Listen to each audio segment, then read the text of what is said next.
Hello everybody, I'm continuing my Rolling Stones reviews with their 13th studio album, Goat's Head Soup. This was released in August 1973, and of course this was their follow-up to Exile on Main Street, which, when this came out, it did pretty well when it came out. It was received well by the critics. The fans, on the other hand, were a bit disappointed, and I can see why. I mean, it's definitely not as strong as Exile on Main Street or any of the albums that came before it.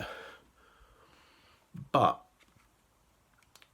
I do enjoy this album. I think it's a bit of an underrated gem in the Stones catalogue. I must admit, it took me a while to really appreciate this album.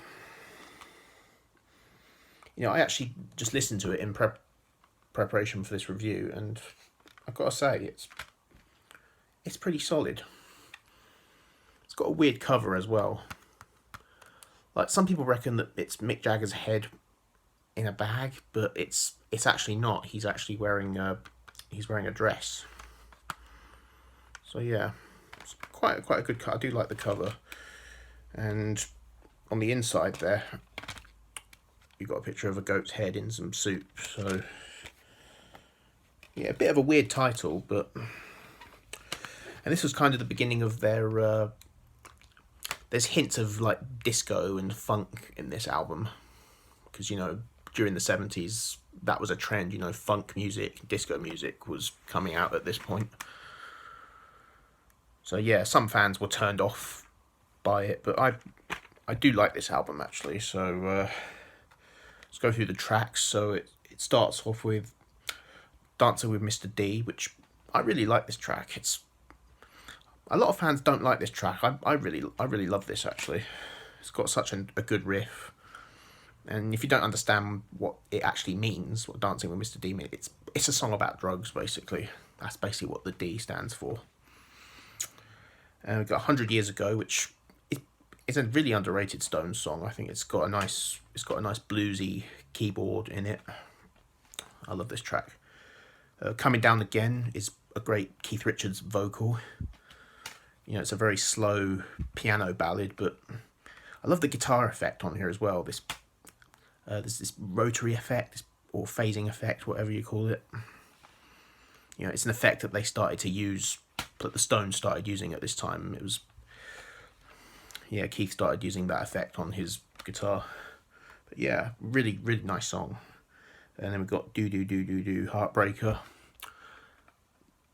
Another really good track actually. It's sort of like a bit of a dance track, but yeah, I really like it. And we get probably the best track on the album, and one of their best ballads, Angie, which is a beautiful track. I mean, we don't know who Angie really was. There were some rumours that it was about David Bowie's wife, and some say it was about Keith Richards' daughter. But yeah, there's actually no like real confirmation about who this song is really about. But yeah, it's a great song. And I get Silver Train, which another really good track actually. Hide Your Love, I really like. Winter, probably my least favourite track on the album, but I still like it nonetheless. Can You Hear the Music? I really do like, and it ends with probably my second favourite track on the album, Star Star, also referred to as Star Fucker, which is what the lyrics are during the song's chorus. Yeah, it's basically a rock and roll track. It's very reminiscent to their it's got like a Chuck Berry sort of rhythm to it, but yeah, great closing track. So yeah, Goat's Head Soup, while I don't think it's anywhere near as strong as Exile on Main Street, or Sticky Fingers, or Beggar's Banquet, or Let It Bleed, or even Satanic Majesty's Request, or Aftermath, I don't think this would make my top 10 Stones albums, but I still think it's pretty solid, and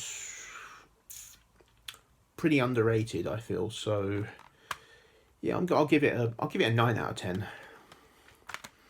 So hope you enjoyed this review, and my next review will be on It's Only Rock and Roll. I'll see you then.